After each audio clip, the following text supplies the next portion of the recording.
Όταν ήμουν παιδί, κοιτούσα το φεγγάρι και αναρωτιόμουν πώς γίνεται να αιωρείται στον ουρανό, πώς γίνεται και δεν πέφτει πάνω μας. Ακόμα και μια μικρή πέτρα ή το νερό στον καταράχτη παρατηρούσα ότι πέφτουν με ευκολία. Οι μεγαλύτεροι που ρωτούσα μου έλεγαν πως γι' αυτό ευθύνεται η βαρύτητα. Όταν μεγάλωσα λίγο, διάβασα ότι το ίδιο συμβαίνει με τη Γη και με τους άλλους πλανήτες. Ένιωσα φόβο για αυτήν τη θαυμαστή ισορροπία των ουράνιων σωμάτων στο κενό. Αλλά εξακολουθούσα να μην καταλαβαίνω. Τι είναι η βαρύτητα? Τι είναι εκείνο που μας κρατάει καρφωμένους στο στερέωμα? Αργότερα έμαθα ότι παντού, από τη Γη μέχρι τον πιο μακρινό γαλαξία, δορυφόροι, πλανήτες, άστρα, μαύρες τρύπες, καμπυλώνουν το τετραδιάστατο χωρόχρονο τριγύρω τους. Αυτή την καμπύλωση, εμείς την αντιλαμβανόμαστε σαν δύναμη της βαρύτητας. Και είναι αυτή που αναγκάζει τα ουράνια σώματα να κινούνται σε τροχιά. Έτσι λύθηκε και η παιδική μου απορία. Το φεγγάρι δεν πέφτει πάνω μας επειδή κατρακυλάει στην κατηφόρα που η καμπύλωση της Γης δημιουργεί στο χωρόχρονο τριγύρω της. Σε μια τέτοια βαρυτική λακκούβα στριφογυρίζει με τον ίδιο τρόπο και η Γη γύρω από τον ήλιο.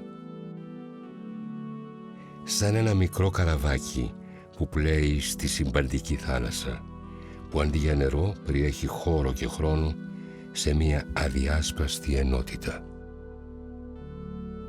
Αυτό και όλα τα άλλα ερωτήματα που ήρθαν αργότερα στη ζωή μου ξεκινούσαν από το θαυμασμό μου για τον κόσμο. Από το θαυμάζειν του Αριστοτέλη, δηλαδή από την απορία που γεννά τη φιλοσοφία. Όμως εγώ δεν υπήρξα ποτέ φιλόσοφος.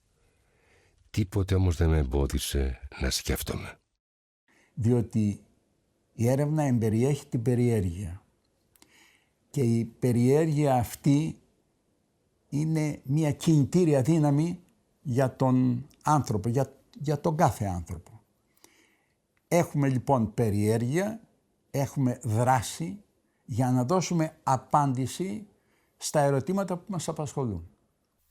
Συνεχώς ανακαλύπτει κάθε τόσο μια καινούργια θεωρία, γιατί επιμένει ο άνθρωπος στην αρχή και στο τέλος, δημιουργεί τη θεωρία των εκρήξεων, το Big Bang και διάφορα άλλα παρόμοια για να επιβάλλει την άποψή του την εγωκεντρική, εννοώ την ανθρωποκεντρική αντίληψη, ότι πρέπει να υπάρχει αρχή και τέλος. Αφού εγώ γεννήθηκα και θα πεθάνω, πρέπει να υπάρχει αρχή και τέλος. Δεν είναι δύσκολο να τα συμβιβάσει αυτά τα δυο. Και μήπως τα έχω βρει εγώ ίδιος? Όχι. Όσο περνάνε τα χρόνια, επανέρχομαι σε αυτό το περίφημο που είπαν οι αρχαίοι Έλληνες, εν είδα ότι ουδέν είδα. Είμαι ένας Homo sapiens, ένας σοφός άνθρωπος. Καθυλωμένος πάνω σε αυτόν τον πλανητόλιθο, συνειδητοποιώ το παράλογο της ύπαρξης. Πώς και υπάρχει ύπαρξη? Γιατί υπάρχει κάτι αντί για τίποτε? Είναι ένα κρίσιμο ερώτημα το οποίο δεν θα απαντηθεί ποτέ. Διότι αν πεις ότι έφτιαξε τον κόσμο, δεν λες τίποτα. Αν πεις ότι υπάρχει αφ' αυτού, από μόνος του, όπως λέγανε προσοκρατική, η φύση αιτία του εαυτού της, δεν αποδεικνύεται ούτε αυτό. Δηλαδή, αυτό το έσχατο ερώτημα δεν έχει τιμή αλήθειας. Δεν απαντάται επιστημονικά, διαλευκάνεται κάπως Φιλοσοφικά, και γι' αυτό λέω εγώ, η μόνη φιλοσοφική θέση η οποία δεν αποδεικνύεται αλλά δεν οδηγεί σε αντιφάση είναι ότι ο κόσμος είναι αιτία του εαυτού του. Εάν είμαστε μόνοι στο διάστημα, είναι βέβαια μια υπαρξιακή ερώτηση για την ανθρωπότητα. Είμαι σίγουρος ότι οι πρώτοι άνθρωποι που στάθηκαν στα δύο πόδια και κοίταξαν τον ουρανό και τα άστρα, απόρρισαν εάν τι υπάρχει εκεί, αν είμαστε μόνοι ή όχι. Και αυτή είναι μια ερώτηση η οποία θα συνεχίσει να υπάρχει μέχρι που να βρούμε μια μικρή απάντηση. Τελείως αυτονόητο να μην μας εγκαταλείπει το ερώτημα ποτέ. Ξέροντας ότι δεν θα βρούμε ποτέ απάντηση. Και αυτή η συνείδηση της διαρκούς αναζήτησης και παρέμβασης, πολύ σωστά είπε ο Καζαντζάκης, ότι ο άνθρωπος είναι το ζώο που ρωτά. Και από τη στιγμή που αναρωτιέμαι, αποκτώ συνείδηση της συνειτότητάς μου. Ο δρόμος προς τον Άδη γίνεται πια εύκολος. Πάμε εκεί με κλειστά μάτια. Θανάτου μόνον ουκ έστειν επανόρθωμα. Μόνο ο θάνατος δεν διορθώνεται. Αφότου το συνειδητοποίησα, η ανατριχίλα της ύπαρξης θα με συνόδευε σε όλη μου τη ζωή. Ποιος με πλάνεψε και με έφερε στον κόσμο και τώρα με παρατάει εδώ μέσα? Γιατί δεν ρωτήθηκα, παρά με σπρώξαν να μπω στη γραμμή σαν να ήμουν αγορασμένος από σκλαβοπάζαρο. Πώς έγινε και εξασφάλισα μερτικό σε τούτη τη μεγάλη επιχείρηση που τη λέμε πραγματικότητα? Και γιατί θα πρέπει να έχω μερίδιο σε αυτήν, και αν είναι υποχρεωτική συμμετοχή μου στον κόσμο? Πού είναι αυτός που κανόνισε την υποχρέωση?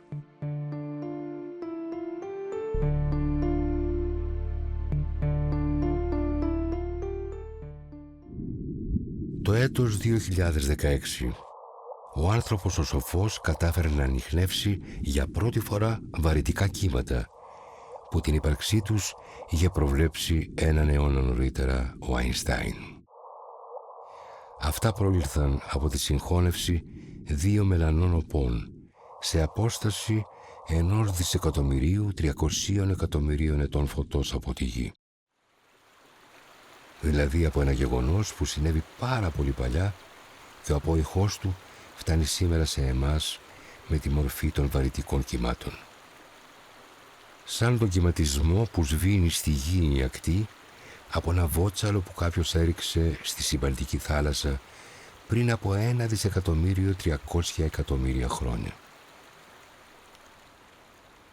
Χρειάστηκαν κάπου 3,5 δισεκατομμύρια χρόνια οι μονοκύττεροι οργανισμοί που σχηματίστηκαν στον αρχαίγωνο ωκεανό του πλανήτη μας για να εξελιχθούν στο δίποδο όν που θέτει φιλοσοφικά ερωτήματα και ανιχνεύει βαρυτικά κύματα.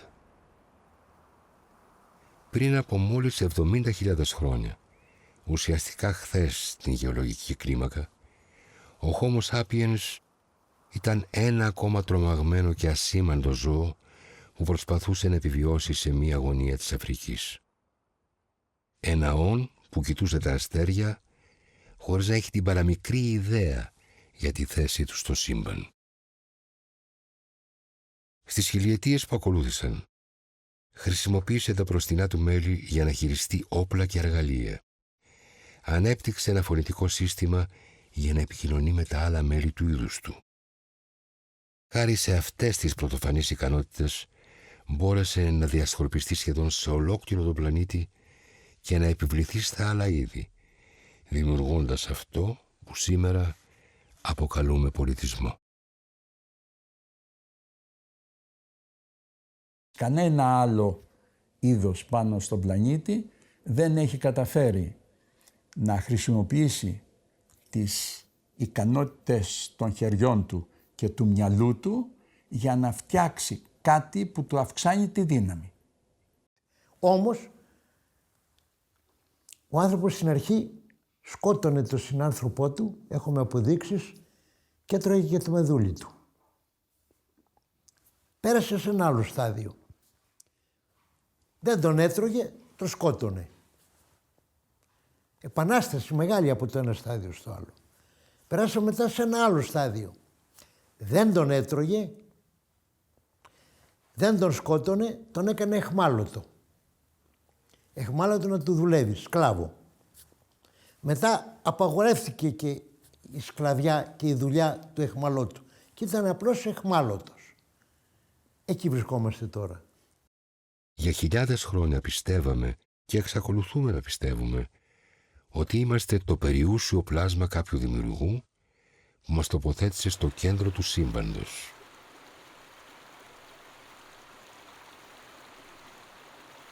Από τον Κοπέρνικο και μετά έπρεπε να συνηθίσουμε στην ιδέα ότι ζούμε σε έναν πλανήτη ενός μικρού αστεριού που περιστρέφεται, όπως και δισεκατομμύρια ομοιά του, γύρω από το κέντρο ενός συνηθισμένου γαλαξία.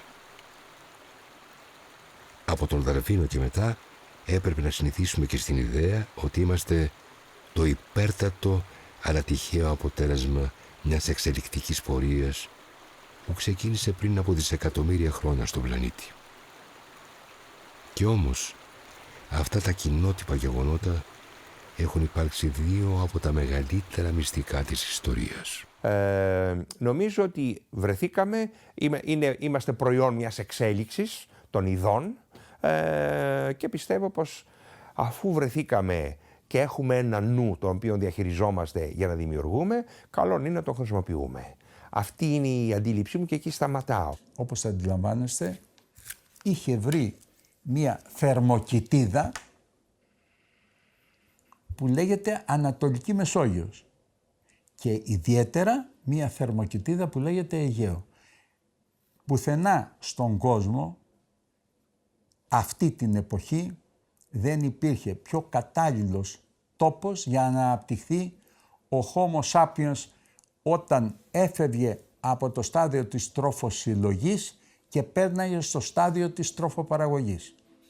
Κάθε κυνηγός και τροφοσυλλέκτης, κάθε άγιος και αμαρτωλός, κάθε πατέρας, μητέρα και παιδί στην ιστορία της ανθρωπότητας έζησαν πάνω σε αυτήν τη γαλάζια σφαίρα, σε αυτόν τον μικρό βράχο που γυρίζει στην κρύα απεραντοσύνη του σύμπαντος. Όμως ο πλανήτης δεν είναι δεδομένος για τον άνθρωπο. Για κανέναν άνθρωπο, φτωχό ή πλούσιο, δούλο ή βασιλιά. Όπως δεν υπήρξε δεδομένος για τα περισσότερα είδη που εμφανίστηκαν ποτέ στη γη. Φαίνεται πως η φύση δεν υπακούει σε καμία αριστοτελική ενδελεχία. Το 95% των ειδών που υπήρξαν ποτέ εξαφανίστηκε πριν καν εμφανιστεί το είδος μας. Γιατί να μην συμβεί το ίδιο και με εμάς, και μάλιστα χάριν σε εμάς. Η συμπεριφορά μας δείχνει ότι έχουμε απολέσει το μέτρον και διαπράττουμε την ύβριν απέναντι στη φύση ή το Θεό. Δείχνουμε να αγνοούμε ότι όλοι οι άνθρωποι συνυπάρχουμε μέσα και κάτω από μια εύθραυστη φλούδα ατμόσφαιρας που καθιστά τον πλανήτη μας ταυτόχρονα λίκνο και φέρετρο. Ακόμα και η πιο απόμακρη σπηλιά, ακόμα και το πιο ασφαλές καταφύγιο βρίσκονται κάτω από αυτήν την ίδια φλούδα. Κανένας τεχνολογικός πολιτισμός, όσο εξελιγμένος κι αν είναι, δεν αποτελεί αυταξία για τη φύση και συνεπώς δεν μπορεί να αποτρέψει από μόνος του μία ολοκληρωτική καταστροφή. Και αν μία μέρα εκλείψουμε ως είδος, το πιθανότερο είναι ότι κανείς δεν θα το αντιληφθεί εκεί έξω. Είμαστε μόνοι, αυτοδημιούργητοι και εύθραυστοι.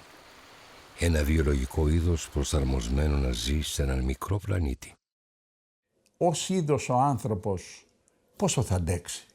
Γιατί μην ξεχνάμε ότι όσο πιο εξελιγμένο είναι ένα είδος, τόσο πιο ευαίσθητο είναι σε μικρές μεταβολές φυσικές.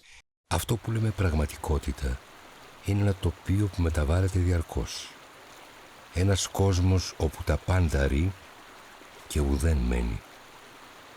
Η τεχνολογική πρόοδος μας έχει δώσει την ψευδαίσθηση της απόλυτης πρόοδου. Είμαστε κοντά στο να προσπεράσουμε τη φυσική επιλογή που μας δημιούργησε και να επανασχεδιάσουμε τη βιολογία και το DNA μας. Αλλά κανείς, αλήθεια, δεν ξέρει πού πηγαίνουμε. Η ζωή είναι πράγματι ένας πόλεμος. Ο πόλεμος αυτός δεν είναι καταστροφικός, αλλά είναι γενετικός, είναι γεννήτορ, όπως είπε ο Ηράκλειτος, αρκεί ο άνθρωπος να αντιστέκεται σε αυτό που η κοινωνία κάθε φορά και σε κάθε ιστορική στιγμή θεωρεί καλό ή κακό.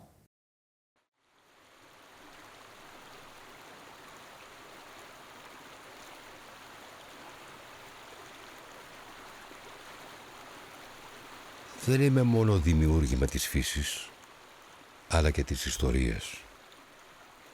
Τα τελευταία 1000 χρόνια έχω αποκτήσει συνείδηση της ιστορικότητάς μου. Και όσο κι αν η δική μου μοναδική ζωή περιορίζεται αυστηρά στο χρόνο, αισθάνομαι την ιστορία της ανθρωπότητας σαν τη δική μου ιστορία. Από Homo sapiens γίνομαι Homo historicus. Αλλά ποια είναι η κοινή μας ιστορία, η ιστορία του είδους μας? Η ανθρώπινη ιστορία δυστυχώς υπήρξε περισσότερο μια ιστορία πόνου και εκμετάλλευσης παρά ένας μύθος πολιτισμού και διαφωτισμού. Είμαστε περήφανοι για πολλά πράγματα, όμως πρέπει να νιώθουμε ντροπή για ακόμα περισσότερα. Ακόμα και σήμερα που στέλνουμε διαστημικά οχήματα στον Άρη, ακόμα και σήμερα που καταγράφουμε βαρυτικά κύματα από δισεκατομμύρια έτη φωτός μακριά, ο μισός πληθυσμός της γης πεινάει, διψάει, πεθαίνει από αρρώστιες και σκοτώνεται σε πολέμους. Ο άλλος μισός υπερασπίζεται με υδρότα και αίμα το δικαίωμα απλώς του ζήν. Και μόνο μία ελάχιστη οικονομική, πολιτική και θρησκευτική ελίτ απολαμβάνει τη ζωή εις βάρος των άλλων, κατησχύοντας των πολλών ανθρώπων είτε με την πειθό και τη χειραγώγηση, είτε με τον καταναγκασμό και το φόβο.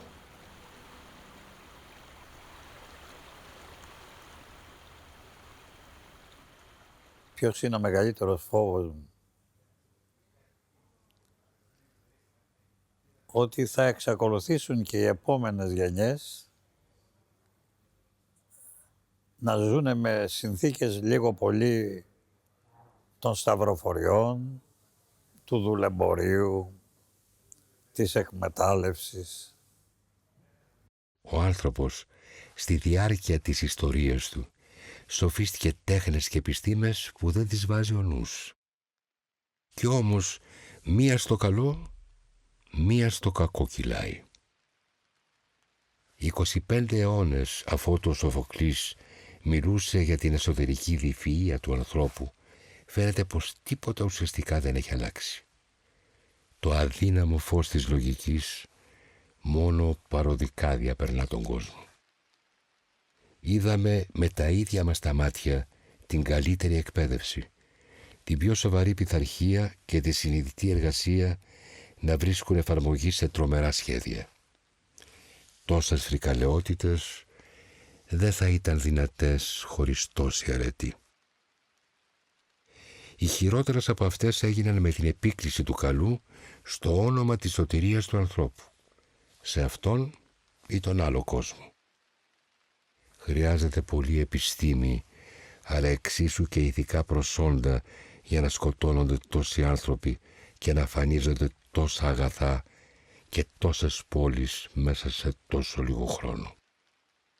Έχουμε διδαχθεί από την ιστορία ότι ούτε νόμοι ούτε θεοί μπορούν να θεραπεύσουν αυτήν την έμφυτη ύβρη του ανθρώπου. Τίποτε εξωτερικό δεν μπορεί να την περιορίσει. Δεν ξέρω, εγώ πιστεύω ότι δεν θα γλιτώσουμε ποτέ από αυτό. Δεν γλιτώνει ο άνθρωπος από αυτό. Έχει μέσα του την καταστροφή. Έχει μέσα του την καταστροφή. Δεν μπορεί να ζήσει αλλιώς. Τι χρειάζεται να γίνει? Άραγε αρκεί ο αυτοπεριορισμός για να καταστεί ο άπολης άνθρωπος εκείνος που αφήνει το κακό να τον κατοικήσει και διαπράττει την ύβρη, εχέφρον και υψίπολης.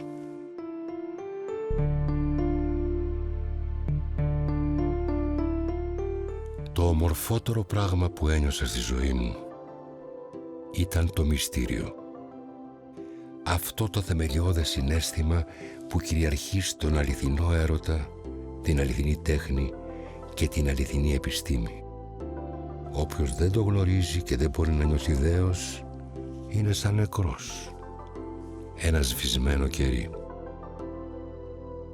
Το δικό μου δέος ήταν σχεδόν για τα πάντα, για τα πανύψηλα βουνά και τις απέραντες θάλασσες, για τα λαμπερά αστέρια και τους ανέσπερους γαλαξίες, για το ατελεύθυτο του σύμπαντος και το απειροελάχιστο της ύλης.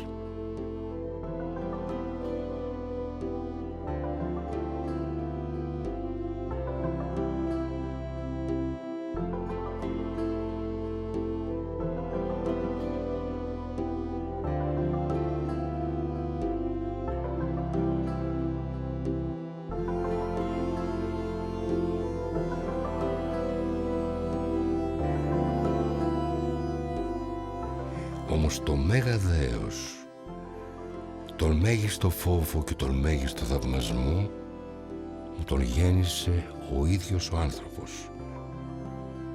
Ο παντοπόρος και άπορος άνθρωπος.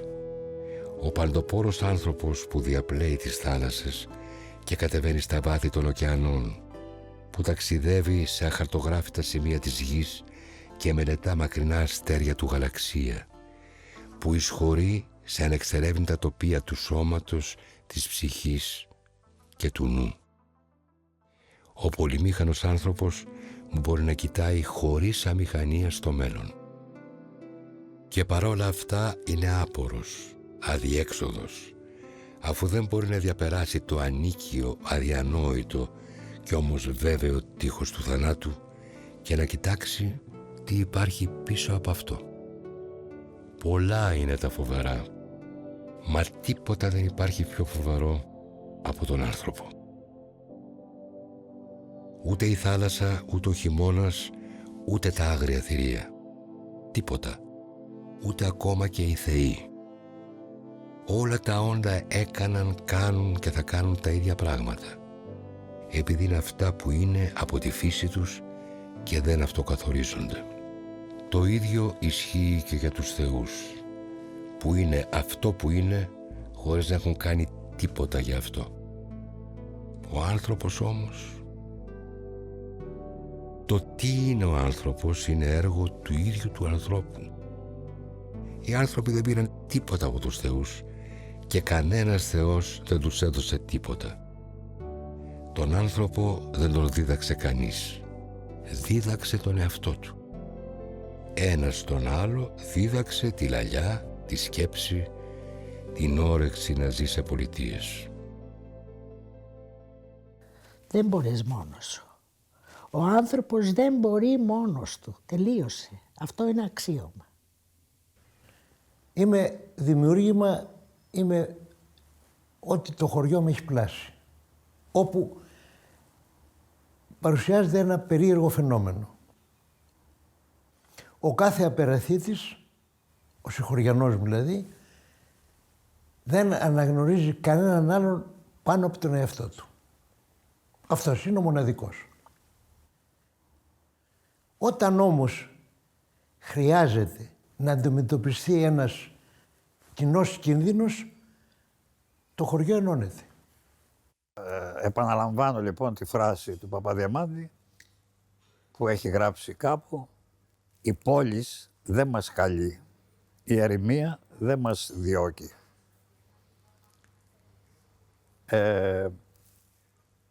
Εγώ άλλωστε είμαι μαθημένος στην ερημία, δεδομένου ότι γεννήθηκα και μεγάλωσα σε ένα χτήμα. Συνεπώς, η πόλης ουδέποτε με καλούσε και η ερημία ουδέποτε με έδιωχνε. Ένας θείος μου που ήταν δίδυμος αδελφός της μαμάς μου παντρεύτηκε τη Διδό Σωτηρίου που ήταν δημοσιογράφος τότε. Και αυτή με έβαλε στο νόημα της γραφής. Δηλαδή μου είπε ότι τις σκέψεις σου μπορείς να τις γράψεις. Επίσης και η Διδώ ήταν αυτή που μας έβαλε όλους, ήρθε η κατοχή στην αντίσταση. Φρόντισα να μην ξεστρατήσω από το στόχο μου.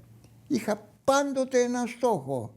Ό,τι και να έκανα, ό,τι ήθελα να κάνω, αυτό, ζωγραφική. Δεν υπήρχε λοιπόν, δεν είχα ούτε διλήμματα ούτε τίποτα εγώ στη ζωή μου αν θα γίνω αυτό ή θα γίνω εκείνο. Περίμενα να τελειώσω το σχολείο, Παναγία μου να τελειώσει το σχολείο, να πάω στη δραματική σχολή. Και πήγα στο θέατρο τέχνης, στη σχολή του θέατρου τέχνης.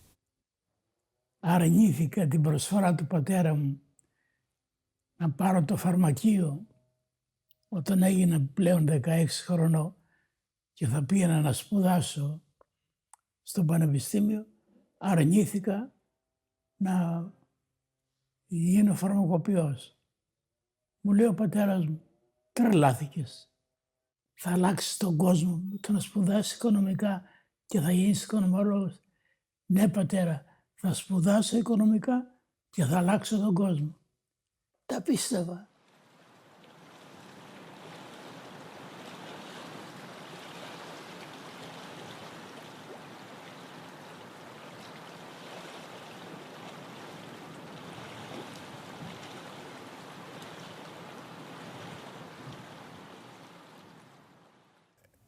Και επομένως η ελευθερία είναι μια ελευθερία ρυθμιστική. Δηλαδή ο άνθρωπος παρεμβαίνει, και αυτό πρέπει να το συνειδητοποιήσουμε όλοι μας, δεν μπορεί να βιάσει ούτε τη φύση ούτε την ιστορία. Παρεμβαίνει ρυθμιστικά στη ζωή του. Και η ρύθμισή του πρέπει να είναι τέτοια ώστε να είναι πραγματικά πολιτική κατά τον Αριστοτέλη. Δηλαδή θα πρέπει να απευθύνεται, να κοιτάζει το εύζην, την πορεία προς το εύζην και προς την κοινωνική ευδαιμονία.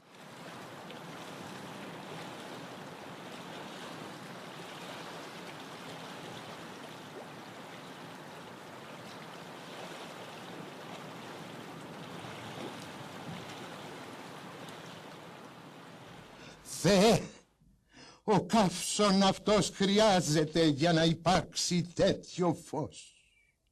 Το φως αυτό χρειάζεται μια μέρα για να γίνει μια δόξα κοινή, μια δόξα πανανθρώπινη, η δόξα των Ελλήνων, που πρώτη θαρώ αυτή στον κόσμο εδώ κάτω έκαμαν ίστρο της ζωής τον φόβο του θανάτου.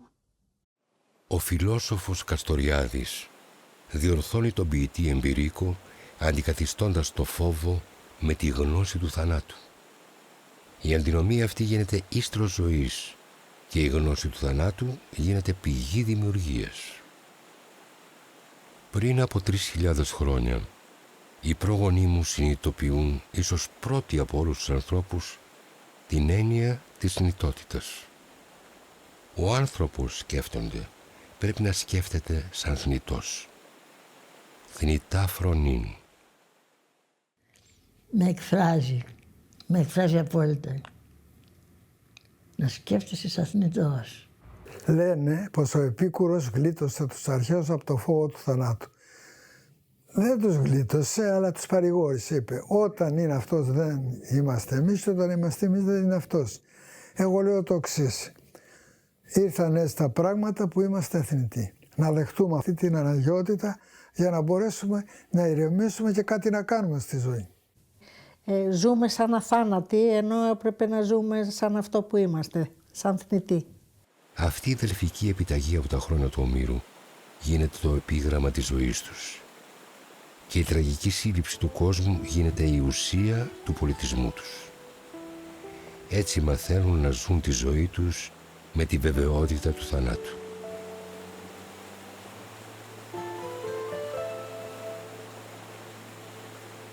Αυτήν την αποδοχή της απόλυτης θνητότητας μπόρεσα να τη δω καλύτερα από παντού στο μηδίαμα ενός κούρου.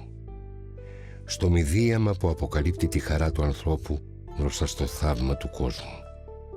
Στο χαμόγελο της ύπαρξης που αψηφάει το θάνατο και επιβεβαιώνει τον εαυτό της μέσα στον αγώνα. Εκεί όπου η ζωή συνορεύει με το θάνατο.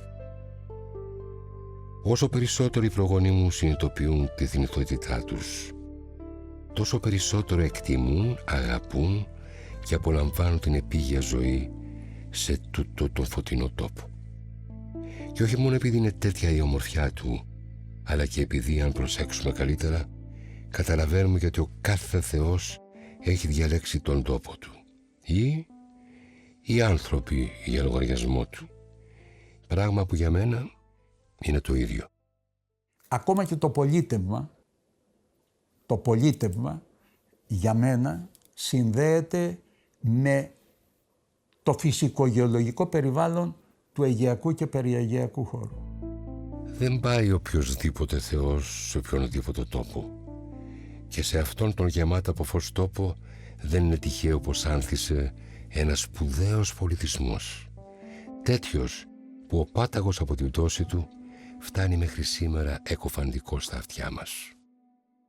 Ο Καρούζος που είπε δεν πάει οποιοσδήποτε Θεός σε οποιονδήποτε τόπο.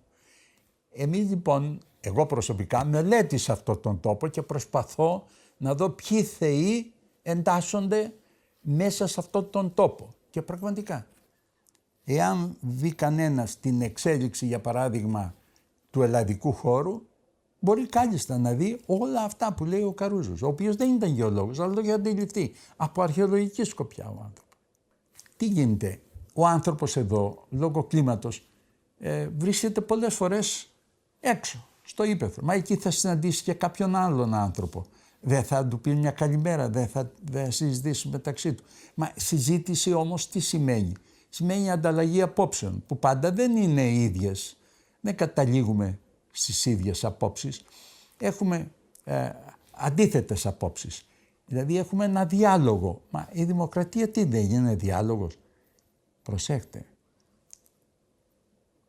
Η πρώτη δημοκρατική συγκέντρωση έγινε στον Όλυμπο.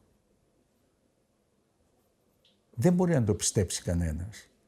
Αλλά ο Δίας συγκάλεσε το Συμβούλιο των Θεών στον Όλυμπο για να συζητήσουν την περίπτωση του Οδυσσέα. Στην Ιθάκη, όταν έμαθε ο Τηλέμαχος ότι ήρθε ο Νηρέας, ο τελευταίος που κατάφερε και γλίτωσε και έφτασε στην Πύλο και ήθελε να πάει να τον δει να ρωτήσει για τον πατέρα του, τον Οδυσσέα, τι γίνεται. Δεν είχε δικό του καράβι, τα καράβια ανήκανε στο σύνολο. Και συγκάλεσε τη Λαϊκή Συνέλευση. Συνήλθε η Λαϊκή Συνέλευση, η αγορή. Και ο γυρεότερος των Ιθακησίων πετάγεται και λέει το εξής καταπληκτικό. Τις οδήγηρεν, τις όδε, εδώ ήγηρεν. Ποιος μας κάλεσε εδώ? Γιατί ο καθένας έχει την πολιτική ελευθερία την ρυθμιστική, δηλαδή να συμμετάσχει σε μια κοινωνία μαζί με τους άλλους στο να ρυθμίσουν τη ζωή τους, αλλά όχι την εξουσία του ενός πάνω στον άλλον, χωρίς ο άλλος να μπορεί να αντιδράσει διότι θα είναι ο αδύνατος. Αν και γνωρίζει τη θνητότητά του ο αρχαίος Έλληνας, δεν πάβει ελεύθερος να θαλασσοπορεί, να ορογώνει, να κυνηγά, να δαμάζει και να διδάσκεται.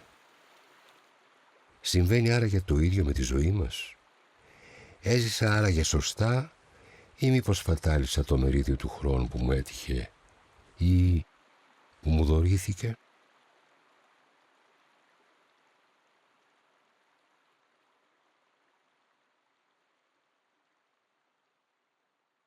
Είχα την πολύ φροντισμένη ανατροφή των γονέων μου και χωρίς να έχω την καθαρή συνείδηση του χρόνου που έχει ένας όριμος άνθρωπος, μπορώ να πω ότι δεν σπατάλησα τον χρόνο μου, διότι και τα παιχνίδια της παιδικής ηλικίας είναι ένα συστατικό θετικό της ζωής.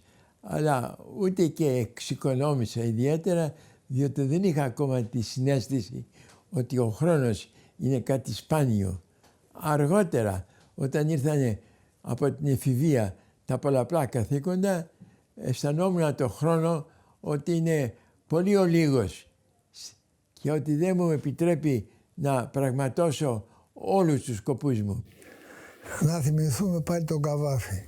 Άρωτιόταν, όχι θα ξανάλεγε, κι όμως τον βασανίζει το όχι εκείνο, το σωστό εις όλη τη ζωή του. Δηλαδή, εγώ ξεκίνησα πανευτυχής στο χωριό μου. Γρήγορα ξεμπέρδεψα με βρικόλακες, νεράιδες και τα λοιπά, ξεπέρασα το αναμυστικό σύμπαν, έκανα τις αφελείς θεοδικίες μου και ήμουν πανευτυχής. Διάβαζα από πολύ μικρός. Είχε ο πατέρας μου μια πολύ καλή βιβλιοθήκη στο σπίτι, στο χτήμα. Και μου την είχε εμπιστευτεί από μωρό να ξεσκονίσω, να κάνω, όταν είδα ότι δεν τα σκίζω τα βιβλία.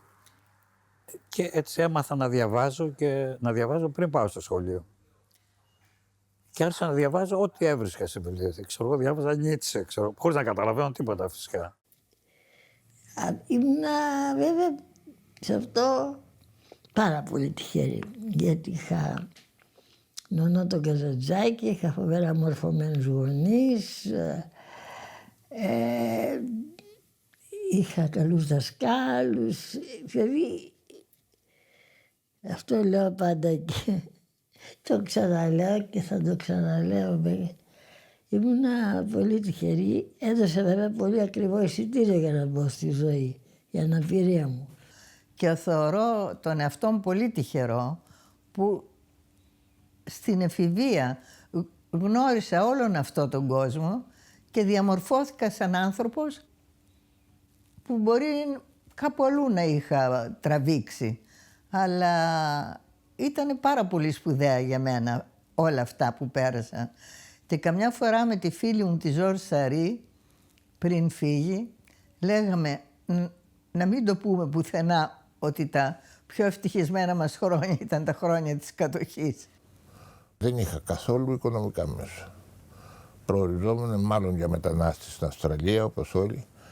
Και επειδή ήμουν και το μοναδικό παιδί των γονέων μου, η μάνα μου ήταν αδύνατο να σκεφτεί ότι θα φύγω στην Αυστραλία όπως τόσοι και τόσοι κυθύροι και από άλλες επαρχίες και θα με έχανε οριστικά.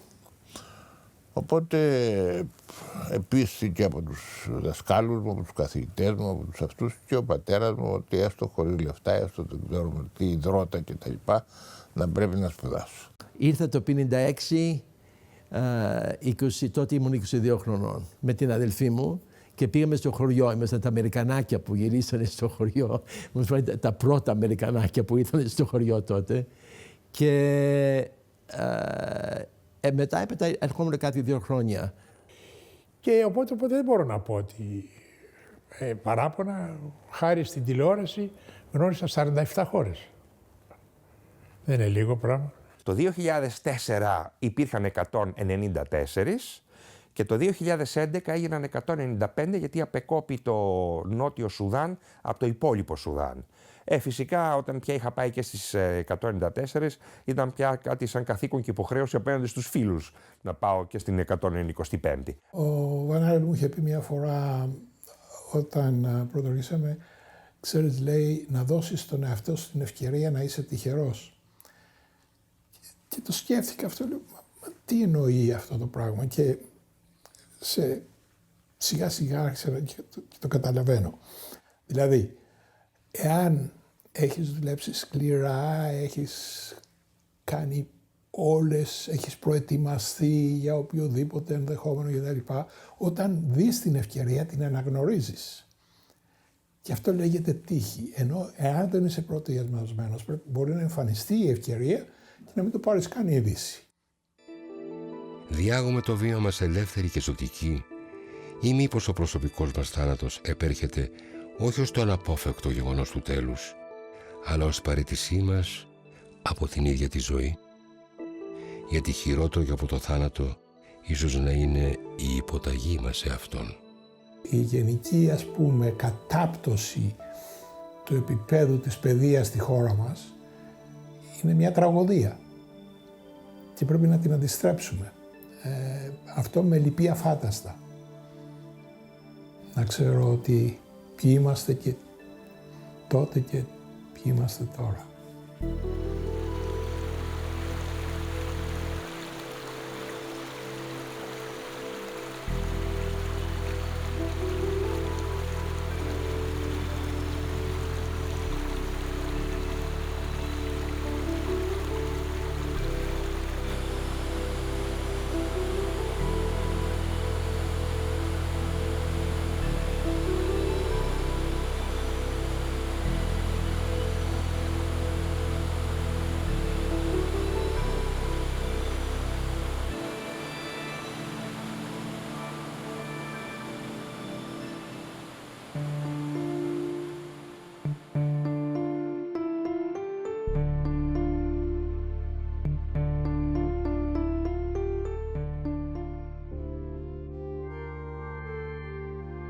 Ο θάνατος είναι η συντέλεια.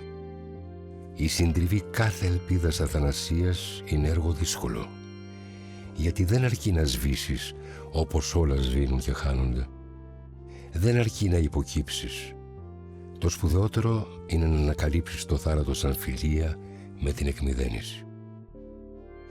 Το να είσαι θνητός και να το γνωρίζεις είναι μια αλήθεια που μπορεί να σε συντρίψει, όπως τόσο συχνά μας συντρίβει. Πώς να αντέξουμε οι άνθρωποι? Για να ανταπεξέλθουμε χρειαζόμαστε απαραίτητα ένα φάρμακο. Σαν εκείνο που βρήκε και μας έδωσε ο Προμηθέας, εγκαθιστώντας μέσα μας τυφλάς ελπίδας, τα όπλα με τα οποία πολεμάμε τη θνητότητά μας, που αλλιώς θα μας ήταν αβάσταχτοι. Τυφλές ελπίδες που δεν έχουν να κάνουν με την μεταθάνατον ζωή και την αθανασία, αλλά με όσα κάνει και μπορεί να κάνει ο άνθρωπος σε τούτη τη ζωή. Δεν πρέπει να ανατινίζουμε την προσοχή σας προς έναν άλλο κόσμο. Ο δικός μας είναι αυτός ο οποίος εδώ δημιουργούμε, και η δημιουργία είναι η συνέχεια της ζωής μας και της ζωής γενικά. Είναι μια καταφυγή. Δεν σου κάνει αυτός ο κόσμος, φτιάχνεις το δικό σου. Δεν μπορείς να τα βγάλεις πέρα εδώ. Δεν βολεύεσαι με αυτά. Κάνεις το δικό σου και εκεί πια ως κυρίαρχος, έχοντας δυνάμεις σχεδόν θεϊκές, τα τακτοποιείς όπως θέλεις εσύ τα πράγματα. Εφό και ο όρος δημιουργός. Είναι μια ψευδαίσθηση. Έχω ταυτίσει τη ζωή μου, την όποια ζωή μου, σε δύο δραστηριότητες. Η μία είναι ο έρωτας, οι κοπέλες. Η σχέση με τα κορίτσια, δηλαδή μια ζωή ολόκληρη. Η άλλη μισή είναι ο κινηματογράφος. Τρίτο ήμιση δεν υπάρχει ως γνωστόν. Μισό αυτό, μισό εκείνο. Κάλυψα αυτό που ο κάθε άνθρωπος ονειρεύεται. Αυτό που είναι η ζωή του δηλαδή. Το κάλυψα. Ο έρωτας και ο κινηματογράφος ήταν τα δύο στοιχεία που με κράτησαν ζωντανό στα 90. Εγώ θα έλεγα ότι το σπουδαιότερο έτσι, αυτό που είχα στη ζωή μου και το πιστεύω, είναι η φιλία. Δηλαδή, οι φίλοι με έχουν κάνει σε δύσκολες στιγμές να τα έχω βγάλει πέρα. Το κάτω-κάτω είναι η αγάπη. Πρέπει να έχεις αγάπη. Αγάπη πρώτον και να πούμε για τον εαυτό σου, να εκτιμάς τον εαυτό σου. Αλλά μετά να έχεις αγάπη. Αγάπη για την οικογένειά σου, για τους άλλους και γενικά για τη φύση. Αυτό δηλαδή χωρίς αγάπη δεν μπορείς να κάνεις τίποτα. Τότε κατάλαβα ότι το αντίδοτο στο δηλητήριο της ύπαρξης είναι η τέχνη του ζήν, η ελευθερία. Ο έρωτας, η τέχνη, η ποίηση είναι οι οδοί που οδηγούν στον εξανθρωπισμό μας. Είσαι προστρέχω τέχνη της ποίησεως που κάπως ξέρεις από φάρμακα, όπως έγραψε εκείνος ο σπουδαίος Αλεξανδρινός για να παρηγορηθεί. Ή μήπως άραγε αντίδοτο στο δηλητήριο της ύπαρξης δεν υπάρχει και πάντα θα φεύγουμε φαρμακωμένοι. Δεν κοιμήθηκα ποτέ ή σχεδόν ποτέ αν δεν διαβάσω ένα ποίημα. Οι φίλοι μου, οι περισσότεροι φίλοι μου και εδώ και στην Αμερική και παντού ήσαν λογοτέχνες, ποιητές, ζωγράφοι κλπ. Κυνηγούσα το ωραίο. Γιατί εγώ έγινα ηθοποιός και κάνω τους ανθρώπους ευτυχισμένους. Ακόμα και όταν παίζω τραγωδία. Και εξακολουθώ να είμαι ερωτευμένος με τη μουσική. Μια φορά με ρώτησαν σε μια συνέντευξη να δείτε ένα τελικό παγκοσμίου κυπέλου, όχι να το περιγράψετε ή να το περιγράψετε ή να το δείτε. Ή θέλετε τη Μαρία Κάλλας. Λέω τη Μαρία Κάλλας στο Ηρώδειο. Ο ήλιος κυκλοδίωκτος ως αράχνη με δίπλωνε και με φως και με θάνατον ακαταπαύστος. Η αντίφαση βρίσκεται μέσα στη φύση των πραγμάτων, όπως το κουκούτσι μέσα στον καρπό, και με φως και με θάνατον. Ακαταπαύστος με δίπλωνε. Πώς άραγε εγώ, ο μικρός και χθαμαλός, θα μπορούσα να ξεφύγω από τον ιστό της. Γι' αυτό κάθε φορά που αφογκραζόμουν το θάνατο, πρόσθετα όλο ένα στη ζωή. Πρόσθετα αντίβαρα ζωής στο πεπρωμένο του θανάτου, αναζητώντας την ευδαιμονία περισσότερο στις πράξεις παρά στις σκέψεις. Ίσως επειδή σκεφτόμουν ότι ακόμα και οι σπουδαιότεροι νεκροί της ιστορίας δεν παύουν να είναι νεκροί. Για τον εαυτό μου δεν λέω τίποτα. Μπορεί να είμαι ασήμαντος, είμαι ένας ζωγράφος και μην νομίζετε ότι αυτά που μου λένε οι φιλοφρονήσεις ότι τι καλός που είσαι, ξέρω εγώ κτλ. Τίποτα. Εγώ βλέπω τον εαυτό μου μέσα από το παρελθόν, το τι έχει συμβεί, το τι έχει γίνει απάνω στην πνευματική ζωή ή μάλλον στην καλλιτεχνική ζωή και κάνω μία τοποθέτηση του εαυτού μου ότι κάτι μικρό έκανα, αλλά όχι τίποτα σπουδαίο. Δεν είναι σπουδαίο. Ο Τάπος. Μια ταινία που αναγνωρίστηκε, δοξάστηκε, μιλήθηκε, πενεύτηκε 60 χρόνια αργότερα. Τι φαντασίωση με έσπρωχε εμένα, τι ίστρος δαιμονικός με έσπρωχε να κάνω αυτή την ταινία πριν από 60 χρόνια. Εγώ ήμουν 25 χρόνια. Ποιος διάολος, ποιος δαίμονας με έσπρωξε και λέει κάτω αυτό. Και όμως το έκανα. Και τώρα 60 χρόνια έπειτα λέω μα εγώ κι όμως εγώ. Δεν είχα ανακαλύψει καμιά συνταγή ευτυχίας, ούτε ύψωνα καθημερινά τη σημαία με τις λέξεις Carpe Diem να κυματίζει ψηλά. Το μανιώδες κυνήγι της απόλαυσης, το να αδράχνεις τη μέρα και να ζεις σαν να μην υπάρχει αύριο, ήταν για μένα μια απεγνωσμένη στρατηγική για να ξεγελάσεις το θάνατο, αντί να το χρησιμοποιείς για να καταλάβεις τα όρια σου. Δεν θα είσαι ποτέ ευτυχισμένος εάν συνεχώς ψάχνεις από τι αποτελείται η ευτυχία. Δεν θα ζήσεις ποτέ σου εάν συνεχώς αναζητάς το νόημα της ζωής. Μήπως επειδή το νόημα βρίσκεται όχι σε όλα εκείνα που η ζωή συμποσούται, αλλά στο αποσταγμά της.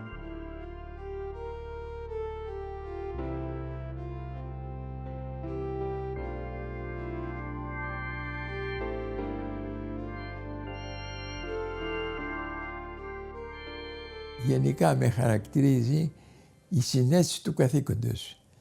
Δηλαδή θεωρώ τη ζωή όχι ως ένα δώρο προς απόλαυση, αλλά μάλλον ως ένα καταπίστευμα βαρύ προς εκπλήρωση. Θεωρώ πάντα τη ζωή ότι είναι ένα εξαίσιο θαύμα που όσα και αν λένε οι επιστήμονες να την εξηγήσουν, δεν κατορθώνουν να εξαντλήσουν την ουσία τους. Και θεωρώ μέγα ευτύχημα ότι έχω συμμετάσχει σε αυτό το εξαίσιο θαύμα της ζωής επί χρόνια πολλά. Η ζωή δεν ήταν νομίζετε, απλή οριζόντια, καθόλου, είχε διακοιμάσεις. Και βέβαια αν ήταν οριζόντια, επίπεδη, δεν θα είχε και καμία νοστιμάδα η ζωή. Βέβαια δεν είχε κυματισμούς μεγάλους, αλλά όμως να έχετε υπόψη ότι πόσα πράγματα περάσαμε, βρεθήκαμε σε μία μεταβατική περίοδο του περασμένου αιώνος. Δεν ήθελα να γίνω δημοσιογράφος. Είχα όνειρο, παιδικό όνειρο, να γίνω πιανίστας, μουσικός. Χτύπουσα τα πλήκτρα πιτσιρίκος, ήθελα να γίνω πιανίστας, αλλά έπεσε ο πόλεμος, έγινε η κατοχή. Είχαμε τη μεγάλη ατυχία να χάσουμε το 41 τον πατέρα μου.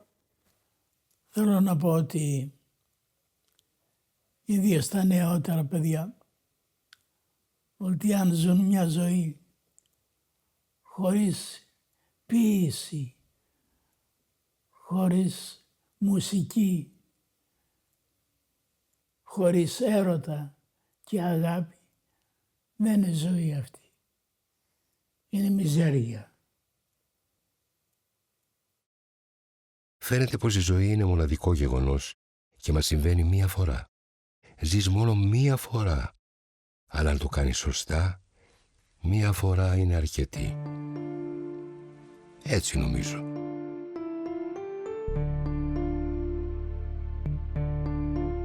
Στο σύμπαν της παιδικής μου αθωότητας, ο χρόνος δεν κυλούσε. Μετεωριζόταν σαν μαγικό χαλί. Ένιωθα το χρόνο να διαστέλλεται και να κατακάθεται σαν σκόνη πάνω στην ύλη. Δεν είχε ώρες, λεπτά, δευτερόλεπτα, αλλά απεραντοσύνη. Έπαβε καν να υφίσταται και τη θέση του καταλάμβανε ένα εκστατικό βίωμα του όλου. Εκ πάντων εν και ξενός πάντα. Εκείνες τις λίγες στιγμές ένιωθα με ένα ρίγος ανατριχύλας, είναι αλήθεια, ότι δεν συνέβαινε απολύτως τίποτε και πουθενά. Ο χρόνος έμοιαζε απροσμέτρητος, αλλά είναι τόσο οριστικός. Πώς περνούσαν τόσο αργά τα χρόνια. Λέγαν πότε να γίνουμε 18 χρονών και δεν φτάναμε και περνούσε ο καιρός. Τώρα δεν τολμάς να γυρίσεις και έχουν περάσει 20 ετίες. Και ξαφνικά εγώ είμαι 76 χρονών. Μερικές φορές που φαίνεται παράξενο και άλλες φορές όχι. Μα αυτό είναι το τέρας ο χρόνος. Είναι διπρόσωπος. Είναι αυτός που μας θρέφει και αυτός που μας καταστρέφει. Δηλαδή για μένα δεν υπάρχει παρελθόν. Όλα είναι, ναι, δεν υπάρχει παρελθόν. Όλα είναι παρόν. Γυρνάω αδιάκοπα, ανήμπορος να ξεφύγω από τα δίχτυα του. Ο δικός μου χρόνος πια είναι το παρελθόν και το παρελθόν ξαναζεί μόνο μέσα στη μνήμη. Εικόνες αγαπημένων προσώπων από καιρό χαμένες. Εικόνες τόπων που επισκέφτηκα σε χρόνια μακρινά και δεν ξαναείδα.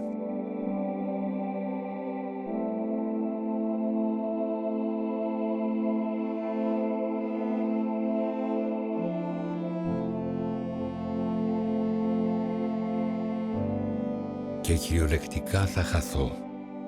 Και θα έρθει μία μέρα οι λάβες των ηφαιστείων να με θάψουν. Και οι χιλιάδες ύστερα χρόνοι θα με κάνουν λαμπερά πετρώματα. Όπως χάθηκες εσύ. Και αυτό δεν ήταν διάψευση. Δεν ήταν χωρισμός. Δεν ήταν απώλεια. Ήταν θάνατος βιολογικός. Ήταν κυριολεκτικά θάνατος. Καμιά φορά πιστεύω ότι νοσταλγώ έναν μακρινό τόπο, ενώ στην πραγματικότητα νοσταλγώ μόνο το χρόνο που έζησα εκεί. Τότε που ήμουν πιο νέος. Δεν υπάρχει πια το ίδιο χώμα που πατήσαμε. Δεν υπάρχει πια το ίδιο νερό που ήπιαμε. Δεν υπάρχει πια ο ίδιος αέρας που αναπνεύσαμε. Έτσι λοιπόν με ξεγελάει ο χρόνος, φορώντας τη μάσκα του χώρου. Αν ταξιδέψω σε εκεί, θα συνειδητοποιήσω την πλάνη μου. Ο κόσμος του μέλλοντος δεν μου ανήκει πια. Ο κόσμος του παρελθόντος είναι εκείνος που μέσα από τη θύμηση με βοηθάει να επιστρέφω στον εαυτό μου. Με τον τρόπο αυτό μπορώ να ξαναφτιάχνω την ταυτότητά μου. Βάζοντας σε σειρά τα επεισόδια της ζωής μου, κρίνω, αθωώνω, καταδικάζω, κάνω τον οριστικό απολογισμό. Δωροδοκώ το χρόνο και τον παρακαλώ να γυρίσει προς τα πίσω, σε εκείνο το καλοκαίρι που συναντιόμαστε στο φάρο με τα αρμυρίκια.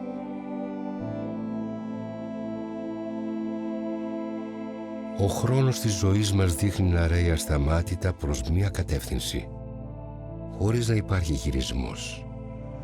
Ο χρόνος είναι ένα ποτάμι που δεν μπορείς να διαβείς 2 φορές στο ίδιο σημείο.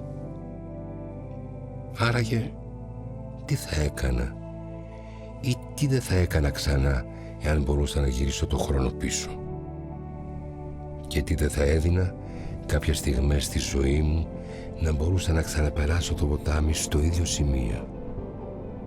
Γεννήθηκα πολύ, μα θα πεθάνω ένας. Δεν θα άλλαζα το παραμικρό. Τώρα γνωρίζω το λάθη μου, τις αστοχίες κλπ. Δεν θα άλλαζα τίποτε. Ποιος σου είπε ότι η ζωή των ανθρώπων είναι ένα ρολόι? Είναι μια συνομιλία με το ακέραιο και το άψογο. Δεν έχω μετανιώσει παρά τις μεγάλες τις χέρειες που νιώσει η ζωή για τη διαδρομή της. Χαίρω ότι υπήρξα άξιος της αποστολής του ανθρώπου, δεν θρηματίστηκε η ζωή μου από τις κακοτυχίες γύρω μου. Από αξιοπρέπεια και αλληλεγγύη με τους αριστερούς που αγωνιζόταν, δεν έκανα δήλωση, γύρεψε θάνατο ο βασιλικός επίτροπος, εν τέλει κάθισε 7,5 χρονάκια φυλακή. Έχασα τα καλύτερα χρόνια της ζωής μου και τα αντίστοιχα 7,5 επιστημονικά χρόνια. Δεν το μετανιώνω, αλλά αυτή είναι μια μεγάλη απώλεια. Έτυχε και βρέθηκα στο σωστό μέρος, στο σωστό χρόνο και με τους σωστούς μέντορες. Λοιπόν, δεν θα άλλαζα τίποτα στην πραγματικότητα. Γενικώς, νομίζω, δεν μετανιώνω για τίποτε, για όσα έκανα. Λυπάμαι για όσα είχα αναστολές και δεν τα έκανα όταν μου δίνονταν η δυνατότητα. Γιατί καμιά φορά δεν γυρνάει η δεύτερη ευκαιρία.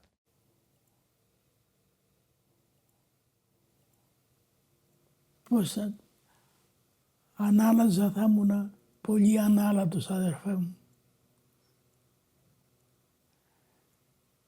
Πολύ ανάλατος. Ζω από τις αναμνήσεις και για τις αναμνήσεις, αλλά η μνήμη μου αδυνατίζει μέρα με τη μέρα μέχρι ο θάνατος να με καταπιεί. Όπως ο χρόνος στα παιδιά του. Πρέπει να βιαστώ.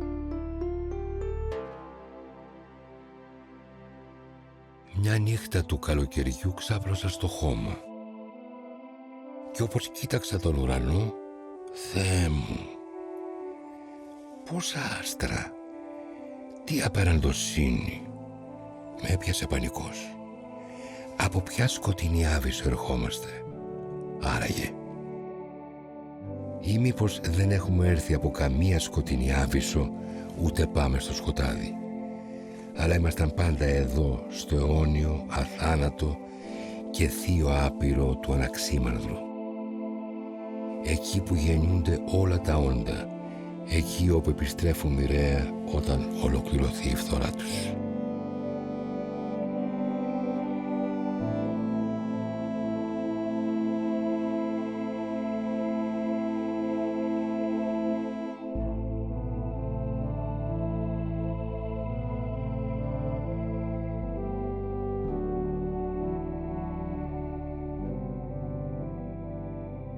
Θάνατος δεν ξέρεις πώς θα είσαι, δεν ξέρεις.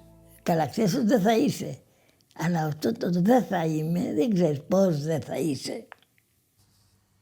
Αλλήμον αν είμαστε μόνο φθαρτή ύλη. Καμιά φορά ο ήλιγκος που μου προκαλεί η συνειδητοποίηση της ύπαρξης με κάνει να αναζητώ το Θεό. Το Θεό για τον οποίο δεν γνωρίζουμε τίποτε. Ούτε ότι υπάρχει, ούτε ότι δεν υπάρχει. Ούτε τι είναι.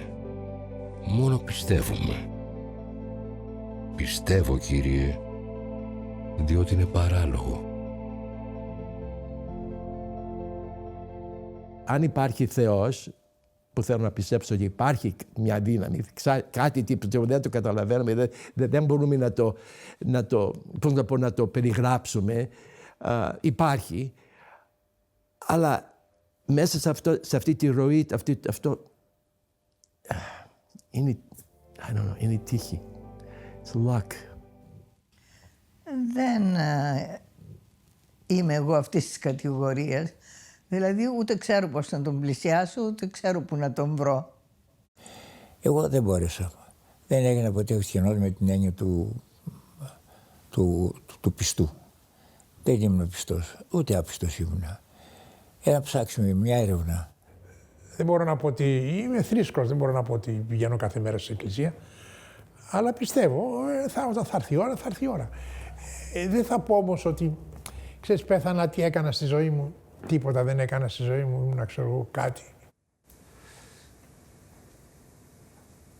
Έχει κάποια μόνιμη αμφιβολία. Ποιος είναι αυτός, ποιος είμαι εγώ. Αυτή είναι η αμφιβολία. Ποιος είμαι εγώ.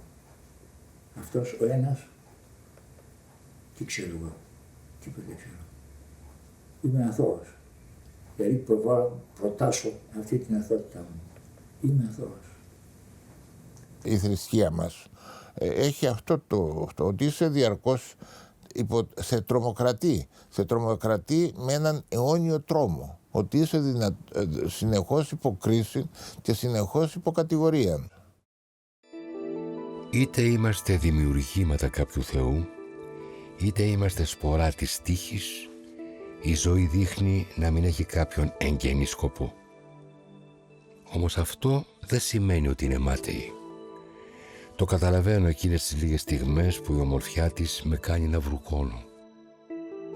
Εκείνη η ομορφιά που κάνει τον νεκρό Αχιλλέα να λέει στον Οδυσσέα που τον επισκέπτεται στον Άδη. Θα προτιμούσα να ξενοδούλευα αξιομάχος στην πατρίδα παρά να είμαι βασιλιάς των νεκρών. Και τον Σολομό να ομολογεί γλυκιά η ζωή και ο θάνατος μαυρίλα. Γνωρίζω ότι η πραγματικότητα με υπερβαίνει. Είμαι περιορισμένος από τις αισθήσεις μου για να μπορέσω να αντιληφθώ την ολότητα του κόσμου. Αν ο κόσμος είναι απροσδιόριστος, τότε δεν έχει θέση εδώ η απόγνωση. Αν έχω ένα γιατί για να ζω, τότε μπορώ να αντέξω σχεδόν το κάθε πώς. Όσο συνεχίζεις να αναγεννιέσαι, δεν πειράζει να πεθαίνεις και κάμια φορά.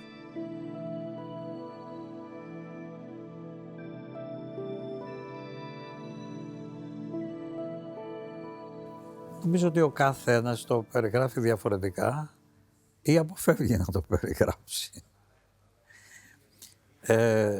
Στην πραγματικότητα λέμε παρελθέτω απ' εμού το ποτήριον.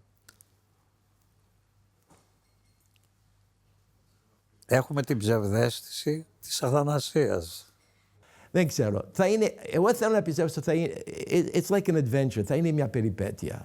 Εγώ θέλω, έτσι τώρα, μια περιπέτεια θα είναι. Θα κλείσω το μάτι μου και θα πάω, όπως ονειρεύομαι. Ονειρεύομαι χθες το βράδυ και ωραία πήγαινα. Και έτσι θα είναι όνειρα. Τούτο το όνειρο θα τελειώσει και θα πάω σε ένα άλλο όνειρο. Έτσι θα είναι. Έτσι θέλω να πιστέψω ότι είναι. Ο μεγαλύτερος φόβος μου είναι να μην χάσω το μυαλό μου, να μην είμαι βάρος στους άλλους, δηλαδή θέλω να μην ξυπνήσω ένα πρωί. Ούτε χαρούμενος, ούτε λυπημένος εγώ. Δηλαδή το να είμαι χαρούμενος, πάντοτε είμαι χαρούμενος. Όταν έρθει το τέλος, φτάνει να μην υποφέρω. Άλλωστε όλοι μας αυτό θέλουμε. Να έρθει το τέλος χωρίς να το καταλάβουμε. Ένας ύπνος και να μην ξυπνήσεις. Αυτά που έχω ως γνώση, ως άνθρωπος, δεν λένε τίποτα για το επέκεινα. Είναι βεβαίως κατασκευές των ανθρώπων, πολύ φυσική για ένα πλάσμα τέτοιο περίεργο και που βρέθηκε στην γη, και βεβαίως οι μεγαλοφύης έχουν χτίσει πύργους ολόκληρους επάνω στο επέκεινα. Αλλά εγώ είμαι ένας απλός άνθρωπος και δοκιμάζω τις πίστες μου, την πίστη μου, και δεν υπάρχει τέτοια πίστη. Δεν υπάρχει ούτε επέκεινα, ούτε πρόκεινα, ούτε... υπάρχει. Αλλά επίσης θα έλεγα και με θρέφει αυτή η αναπάντητη ερώτηση. Πάντα. Δημιουργούμε ακριβώς γιατί ζούμε, και η δημιουργία είναι η συνέχεια της επέκεινα ζωής. Δεν είναι δηλαδή ένας άλλος φαντασιακός κόσμος, μεταφυσικός, με την έννοια του την πραγματική έννοια του μεταφυσικού, που φεύγει έξω από την νόηση του ανθρώπου και ότι εκεί θα υπάρξει μια άλλη ζωή κτλ. Η ζωή ίδια είναι η ίδια η δημιουργία μας.